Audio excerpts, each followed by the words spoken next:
My husband made us sign a prenup, then used it against me the morning after our wedding. I woke up on the morning after my wedding with a sense of dread that clung to me before I even opened my eyes, as though my body somehow knew that everything had already changed for the worse. The hotel suite was filled with remnants of the previous day's celebration. Half-wilted petals scattered across the nightstand, champagne glasses bearing the faint smudges of lipstick, the soft glow of sunlight filtering through heavy drapes. For a split second, I thought I was still in that blissful universe where my wedding had been a fairy tale. Then I saw the prenuptial agreement lying on the table by the window, and the sight of that neat stack of papers made my stomach lurch. My husband, Daniel, stood across the room staring out at the city skyline with his arms folded. He wore a crisp shirt, the one I'd seen him hang carefully the night before, and yet he looked so different, as if he'd transformed into a remote stranger the moment the reception had ended. When he finally turned his gaze to me, I noticed how cold his eyes seemed. All the warmth I had seen when he proposed to me, all the tenderness I had believed in, now felt like a distant memory.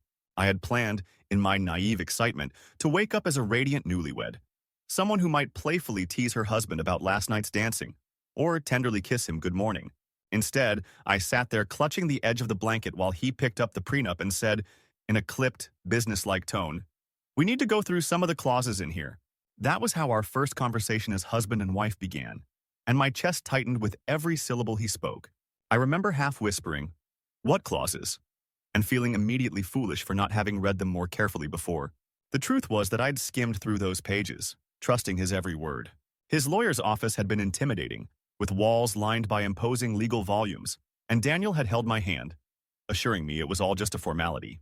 How was I to know that within that contract lurked the seeds of what would become a waking nightmare? His expression never wavered as he told me he needed me to co-sign on a loan for his business that was already in trouble. Something about a debt restructuring. Something about short-term bridging, as he put it. He said it was urgent, that it had to be done immediately, and that because of the prenup's stipulation regarding spousal cooperation, I was legally bound to comply. I stared at him, unable to reconcile the man standing before me with the one who, just days ago, had given me a diamond ring and promised to protect me for the rest of my life. That ring still felt heavy on my finger, a symbol that now seemed to mock my gullibility. While I sat there in stunned silence, my mind whirled backward to recall how we had first met. Perhaps if I retraced the journey from the start, I could make sense of this dizzying turn of events. It all began nearly 2 years ago. I was working as a sales manager for a moderate-sized company, living in a modest apartment on the outskirts of the city. My parents had divorced when I was 12, and the painful legal disputes that followed left me wary of entangling my life with anyone else's, especially financially. I promised myself I would only marry for love, the real kind, the kind that didn't involve trickery or compromise of identity. Then I met Daniel at a wine tasting event hosted by a friend. He was charming, well-spoken, and so genuinely interested in every word I said that I quickly forgot any hesitation I normally felt around new people. He wore an elegant suit that complemented his tall frame, and he had this gentle, persuasive voice that made me think he could talk anyone into anything. Yet he used it to ask about my hobbies, my job, my family. In hindsight, I wonder if that subtle power of persuasion was always part of his arsenal. Over the next few weeks, we went on several dates. He took me to a cozy little Italian restaurant on our first official evening out. He ordered a bottle of wine, expertly describing its origin, and I recall feeling slightly intimidated by his refinement. Still, he never condescended. Instead, he seemed to revel in introducing me to these finer things. He told me about his background, how he came from a well-off family with multiple businesses in real estate, how his parents insisted on the highest standards in everything they did. Yet, he said, he found all that wealth and superficial polish stifling. He wanted authenticity. He wanted someone who loved him for who he really was. I remember staring into his eyes, seeing what I believed was sincerity. It didn't hurt that he was undeniably attractive, the sort of man who could easily have multiple admirers, but who swore that he'd never been as taken with anyone as he was with me. Our courtship was swift yet intense. He sent flowers to my office regularly, huge bouquets that left my coworkers gawking. Sometimes I was embarrassed, but I also felt desired in a way I never had before. He introduced me to a life of sophistication I had only glimpsed in magazines or movies. In a matter of months, I fell head over heels for him, believing that perhaps I had finally found the kind of love that could withstand anything. His proposal came just shy of our 1-year anniversary. He rented out a small rooftop garden downtown, where he arranged for music, candles, and a breathtaking view of the city skyline. It was like a scene from a romance novel. Lights twinkled all around us, and I was wearing a simple dress that fluttered in the warm evening breeze. I can still picture the way he knelt on one knee, his voice trembling with what I thought was genuine emotion, as he spoke about how I completed him, how he wanted to wake up next to me forever. Naturally, I said yes, tears of joy streaming down my cheeks, never suspecting that there was more calculation than love behind his eyes. Only weeks before the wedding did he mention a prenup. At first, I protested. I said I didn't want anything to do with something that formalized the end before we'd even begun. He explained, softly and patiently, that it was his parents' idea, that they needed to safeguard certain assets tied to the family businesses. He swore it wouldn't affect us. It wouldn't matter in the least unless we decided to separate, which, he reminded me, we never would if our love was strong. I relented, partly because I wanted to be accepted by his family, partly because I trusted him, and partly because I didn't think I had enough knowledge or power to argue. He reassured me every step of the way. On the day I actually signed the papers, I recall feeling slightly uneasy in the lawyer's office, a sleek place with marble floors and floor-to-ceiling windows. The lawyer, a man named Alec, explained the document in a calm, methodical voice, pointing out that it merely protected Daniel's pre-existing assets and delineated what might happen in various hypothetical scenarios. When I got to a clause that mentioned the responsibility of each party to provide mutual support, financial, emotional, or otherwise, I paused. Alec dismissed my concerns, saying it was standard language to ensure that spouses recognized shared financial obligations. Daniel gripped my hand, murmuring that it was exactly that. Standard. Exhausted by the legal jargon and eager to dispel any doubts that I didn't trust him, I signed, letting out a relieved sigh at the end. That moment, I see now, was the turning point, though I had no idea at the time. My ignorance was almost willful. I was so in love with Daniel that I allowed my intuition to be smothered by my longing for a perfect life together. Then came the wedding. Every detail was orchestrated to perfection. He had insisted on an elaborate ceremony at a country estate just outside the city. My parents, who had very modest means, felt awkward amidst the opulence, yet I was determined to ensure they felt welcomed. Daniel's parents were polite on the surface, but I picked up hints of disdain in the way they talked about people who didn't understand our lifestyle. The day itself was beautiful to the point of surreality. Flowers draped every available surface. The music soared as I walked down the aisle, and Daniel's vows were eloquent enough to make half the guests tear up. I danced with him under a canopy of stars, whispering that I couldn't believe how lucky we were. He whispered back that this was just the beginning of an endless honeymoon. In the pictures from that day, I look radiant, so blissfully unaware of what was looming. We spent our wedding night in the estate's honeymoon suite, which felt like something out of a 5-star travel magazine. I slept so deeply, lulled by the sense of triumph that our love story was unfolding exactly as I'd always dreamed. When morning came, reality set in. The first words out of his mouth were about the urgency of signing certain business documents. He was polite but firm. He said we needed to handle these things before we left for our planned post-wedding getaway. My heart sank as I listened, my mind reeling at how abruptly he'd switched from the tender new husband to this distant, driven man. That was the conversation where he revealed how the prenup obligated me to stand as a guarantor for a substantial loan. He had orchestrated a situation in which my credit, my name, and my newly pledged life were now intimately entangled with his failing business. "We're a team," he said, "and I'm counting on you to step up for me. I know it's not exactly romantic to talk about finances right now, but love means helping each other, right?" I remember feeling the sudden sting of tears. My instincts screamed that this was wrong. This was not the man I fell in love with. Something vital had shifted, and I was no longer the partner he adored. I was a resource to be exploited. Over the following days, he turned increasingly cold whenever I resisted. At first, I tried to reason with him, to remind him we'd just gotten married, that I wanted time to celebrate and to begin our life together without jumping into legal obligations I barely understood. He grew impatient, telling me I was jeopardizing everything. Then came the mention of the prenup in more detail. Apparently, there were sections about how if we divorced within the first 2 years, I would be liable for certain costs he had incurred in the wedding. He spelled it out with chilling precision. "If you want out, you're free to file for divorce, but you'll be paying me back for the entire ceremony, the reception, the honeymoon suite, the flowers, everything. I have all the receipts." My breath caught in my throat. My mind replayed that day in the lawyer's office. Had I signed something that insane? I hadn't noticed any such clause at the time. Or if I did, I assumed it was typical boilerplate language.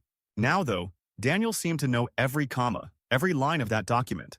I felt sick with the realization that I'd fallen for a carefully planned trap. I tried to talk to my mother, who lived several hours away. She listened in horror, urging me to consult a different lawyer to gather my wits before making any rash moves. She apologized for not having questioned the entire process more forcefully when she sensed my unease. In her trembling voice, I heard the echo of her own legal battles with my father years ago. I told her I was scared, that I had no idea how to fight this. She said simply, "Come home if you need to. We'll figure it out." But I hesitated, wanting to believe that I could salvage something, that the man who claimed he loved me could still be reasoned with. I sought out a friend from college named Julia, who had gone on to become a paralegal. She was appalled when I described the situation, and she helped me find an attorney, a man named Mark, who agreed to look over my paperwork pro bono at first, just to see if there was anything obviously illegal. Mark's verdict? Grim. He noted that the contract was heavily slanted in Daniel's favor, but not necessarily unlawful. Its language was cunning enough that Daniel might be able to enforce those clauses about assuming joint financial burdens. The only real hope was to argue that I had signed under duress, or that I'd been misled about the nature of the agreement. That, Mark warned, could be very difficult to prove. If Daniel denied any wrongdoing, it'd be my word against his. Mark also pointed out that going to court could be lengthy and expensive, and if we lost, I'd be stuck with legal fees plus any financial liability Daniel decided to push onto me. I felt cornered, like every route forward led into a dark tunnel. My marriage was supposed to be the start of a joyous new chapter. Instead, within days, I was scrambling to protect my future from my own husband. Each conversation with Daniel grew more sinister. Gone was the affectionate tone, replaced by a calm insistence that I comply. "It's not as if I'm asking you for anything big," he would say, ignoring how huge the loan actually was. "This is what we do when we're married. We support each other. Did you think marriage was just about wearing a fancy ring?" Sometimes I tried to reason, what if the business fails? What if the bank comes after me for this money? He would smirk, assuring me that he had it all under control, that it was just a temporary cash flow issue, that I worried too much. Then he'd remind me how generous he'd been with the wedding, as though that was some sort of compensation for the nightmare he was dragging me into now. The final straw came one night when he returned home late and smelled faintly of whiskey. He'd apparently been meeting with investors. I confronted him about how cornered I felt. Instead of showing any empathy, he lashed out. His voice carried a cold, methodical anger. "I don't care how you feel right now. You signed the prenup. I've made promises based on your support. If you want to burn me, I'll burn you right back. Don't think I won't. This is how the real world works. You never understood that." My chest pounded as I realized he wasn't bluffing. This was who he truly was. If I stayed, I risked becoming legally entangled in what looked more and more like a scheme to cushion him from potential financial ruin. If I left, he'd hold the wedding expenses over my head, possibly dragging me through court to recoup them. In despair, I packed a bag the next morning. He watched me with detached annoyance as if I were a disobedient child. He said, "Once you step out that door, our marriage is pretty much over. And if you do that, you'd better be prepared to pay what you owe for everything. You know the contract." My hands shook as I zipped my suitcase. I forced myself not to cry in front of him.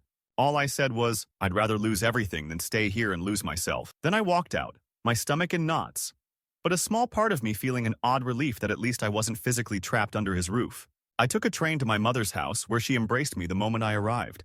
I spent the next few days in a haze of tears and exhaustion, barely eating or sleeping. Yet amid the misery, I began calling lawyers, gathering any evidence I might use to prove I had been coerced.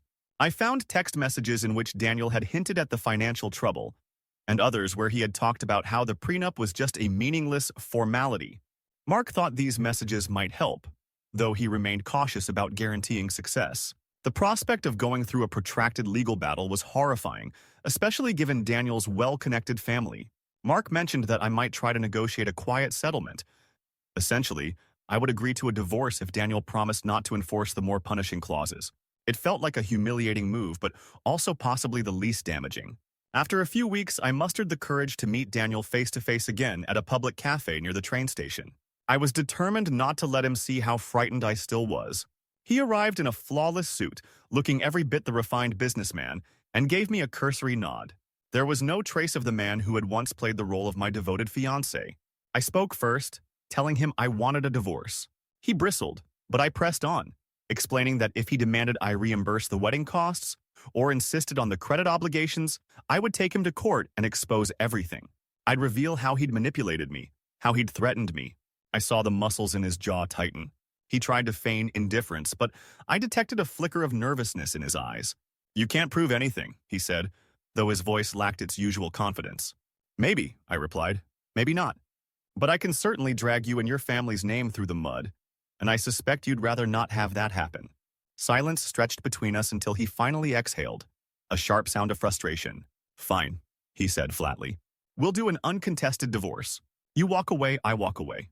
But if you breathe a word of this to anyone, I'll make sure it ruins you anyway." It wasn't the apology or the admission of guilt I had once desperately hoped for. It was just a grudging agreement to let me go. I took it because what else could I do? In the weeks that followed, the paperwork was drawn up, and we finalized the divorce in near record time. I walked out of the courthouse feeling simultaneously numb and oddly liberated. I owned nothing. No fancy car, no property, no substantial savings. And my credit score remained mostly intact because I'd managed to avoid signing that loan. I had survived, barely, and that would have to be enough. In the aftermath, I moved into a small apartment in another city, renting a single bedroom in a shared space until I could afford more. Every night, nightmares about Daniel's face or about endless contracts haunted me. But day by day, I took small steps forward, updating my resume, applying for jobs, trying to rebuild some semblance of independence. Whenever I looked at the wedding photos, a wave of bitterness washed over me. I shredded most of them, unable to bear the sight of my radiant smile next to a man who had tried to use me for his own ends. Sometimes, out of morbid curiosity, I'd check social media to see if Daniel posted anything about his life. He rarely did. And when he did, it was all polished business talk. No mention of me, no sign that he had ever been married at all. He seemed to move on as though I were just a bump in the road, whereas I was left grappling with the emotional and psychological fallout. I tried therapy for a while, hoping to make sense of how I could have been so blind. My therapist told me that such manipulative personalities can be extremely convincing, particularly when they sense a vulnerability or a desire to be loved. Over time, I realized that Daniel had likely recognized my insecurities and capitalized on them from the start. My heartbreak slowly turned to anger and then to acceptance.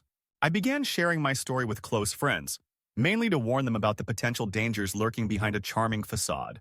The further I got from the actual event, the more clarity I gained. It wasn't that I was stupid or gullible, but that I had truly believed in the possibility of an ideal love story. In the hands of a decent person, a prenup can be just a protective measure. In the hands of someone like Daniel, it can become a weapon. In time, I found a new job as a project coordinator in a firm that valued my skills. I moved into a cozier place on my own. Though I remained cautious, I began venturing back into the world of dating.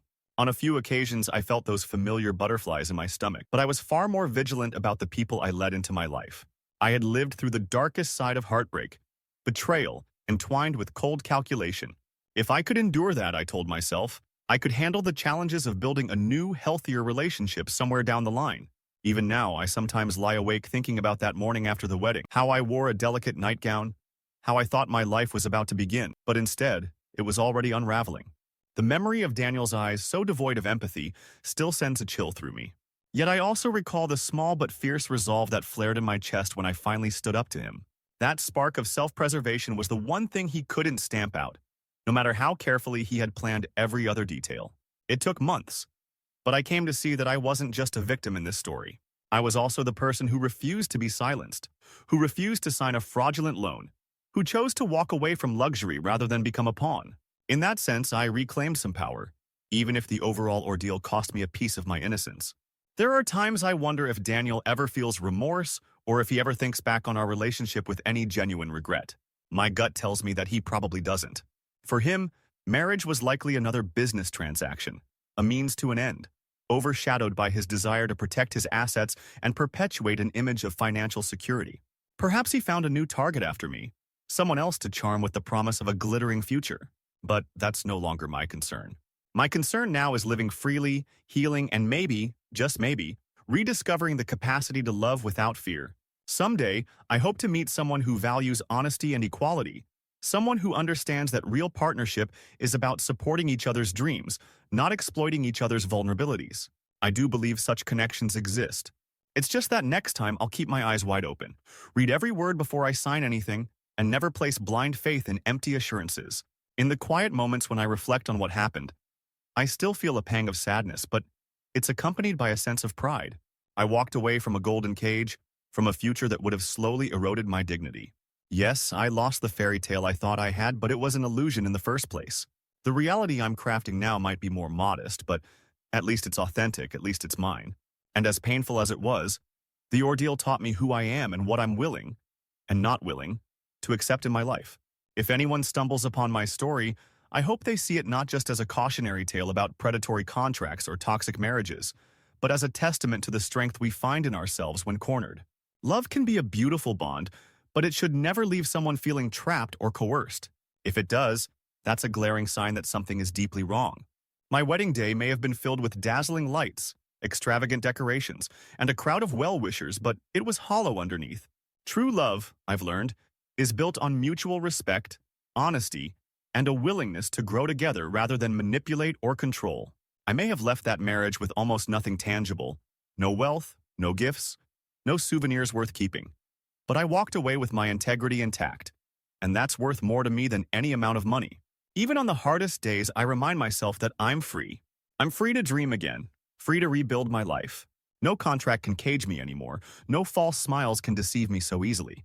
Sometimes I catch myself smiling at the realization that my soul is no longer bound by those stifling legalities. I'm rediscovering my own resilience, and there's a quiet power in that. Looking toward the future, I feel hopeful. I carry scars, yes, but they serve as reminders of what I overcame.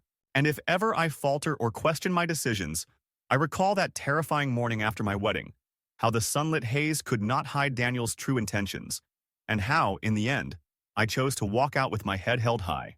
That memory, as painful as it is, also fills me with a certain gratitude, because it signifies the moment I took back my life. No matter how twisted the prenuptial agreement or how heavy the threat of wedding debt, I refuse to be a victim forever. I hope someday that this testimony might help someone else who finds themselves trapped in a seemingly fairy tale romance that masks a far darker truth. If there's one message I can offer, it's this. Never doubt your instincts, never ignore red flags, and never sign away your own worth for the sake of someone else's promises. If love is real, it doesn't require you to mortgage your future or your sense of self. And if you do find yourself ensnared, remember that there's always a way out, even if it feels like the world is against you. You can regain your freedom, your confidence, and your hope. And once you do, you'll realize that your own strength was there all along, waiting for you to claim it.